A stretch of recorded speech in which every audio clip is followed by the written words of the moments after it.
Mwanamke, kama unapitia walau dalili mbili tu kati ya hizi ambazo naenda kuziolozesha sasa hivi, basi tambua kuwa sehemu zako za siri zina changamoto. Una shida katika mfumo wako wa uzazi.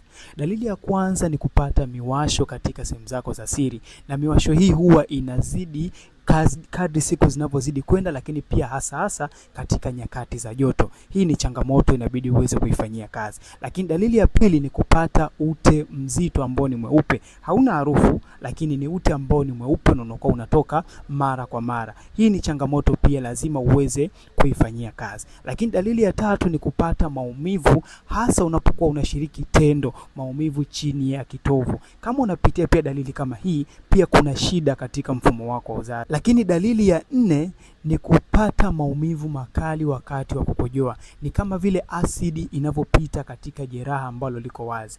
Kama unapitia dalili kama hizi, hii ni changamoto katika mfumo wako wa uzazi. Inabidi uweze kuifanyia kazi. Lakini pia kama umekuwa ukisumbuliwa changamoto ya uzazi, kwa maana ya kwamba unatafuta mtoto kwa muda mrefu lakini haupati matokeo, hizi zinaweza kuwa sababu za kushindwa kuweza kubeba ujauzito. Kwa unaweza kufanyia kazi hili na mwaka huu 2026 ukaitwa mama. Inawezekana. Hakikisha unatibia changamoto kama hizi. Lakini pia kama zimesha kusumbua kwa muda mrefu na umetafuta dawa lakini pia umekosa, unaweza kuchukua namba ambayo iko hapo bio ukanipigia ili niweze kukusaidia kuweza kupata matibabu sahihi. Watu wengi sana mwaka huu wanaenda kuwa mama kwa kuweza kutibia changamoto hizi ambazo ziliwatesa mwaka uliopita. Hakikisha na unakuwa mmoja wapo ili kuweza kutibia changamoto hii. Unaweza ukashare video hii kwa wanawake wengi sana ili pia waweze kujifunza, waweze kutambua namna gani ambao wanaweza kutibu changamoto zao na wakaweza kubeba ujauzito. Karibu sana.